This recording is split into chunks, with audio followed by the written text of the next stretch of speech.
புதிய கூட்டணியில் ஓபிஎஸ் சசிகலா அதிர்ச்சியில் எடப்பாடி. நண்பர்கள், நம்ம போடக்கூடிய வீடியோக்கள் உங்களுக்கு பிடிச்சிருக்கு அப்படின்னா ஒரு லைக் பண்றதுக்கு மட்டும் மறந்துடாதீங்க. திமுகவிலே ஒரு காலத்தில் மிக மிக முக்கியமான நபர்களாக கருதப்பட்டவர்கள் தான் சசிகலா அம்மையார், அதே போல ஓபிஎஸ் அவர்கள்.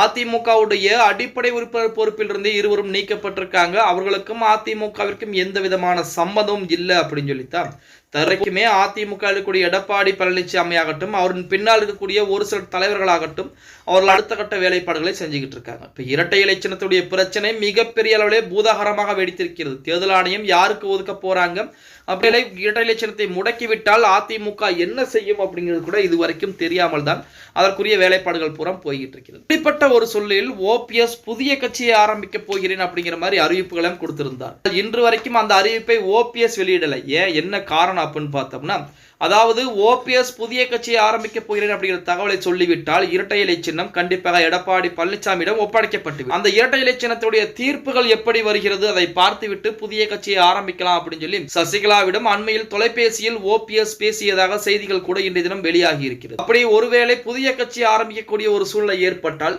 சசிகலாவும் ஓபிஎஸும் கூட்டணி சேர்ந்து ஒரே அணியில் இறுதி வரை போராடக்கூடிய 2026 சட்டமன்ற தேர்தலை சந்திப்பதற்குரிய ஏற்பாடுகளும் ஒரு இடத்தில் நடந்து கொண்டிருக்கிறது. அதாவது சசிகலா அம்மையாரும் சரி, அதே போல ஓபிஎஸும் சரி, இருவரும் கூட்டணியில் வைத்து புதிதாக ஆரம்பிக்கப்பட்ட விஜய் அவர்களும் சரி, அதே போல சீமான் போன்றவர்களை கூட்டணியில் இணைத்து மிகப்பெரிய ஒரு வெற்றியை பதிவு செய்யக்கூடிய வேளையில் தற்போது அதற்குரிய வேலைப்பாடுகளில் ஆலோசனை கூட்டங்களும் போடப்பட்டிருப்பதாக செய்திகள் என்பது வெளியாகிக்கொண்டு, எது எப்படி இருந்தாலும் 2026 சட்டமன்ற தேர்தலிலே அதிமுக ஒன்றிணைய வேண்டும். அப்படி இல்லை என்றால் சசிகலா ஓபிஎஸ் இந்த இருவரும் ஒன்றிணைவதற்கு அதிகப்படியான வாய்ப்புகள் என்பது இருக்கிறது அப்படின்னே கூட சொல்லலாம். அது மட்டுமல்லாமல் மிக விரைவாகவே ஓபிஎஸ் சசிகலா தனிப்பட்ட முறையில் நேருக்கு நேர் சந்திப்பு நடத்தி பேச்சுவார்த்தை நடத்த இருப்பதாகவும் சொல்லிக்கிட்டு இருக்காங்க. பொறுத்திருந்து பார்க்கலாம். ஓகே गाइस, வீடியோ பிடிச்சிருந்தா மறக்காம ஒரு லைக் பண்ணி விட்டுருங்க.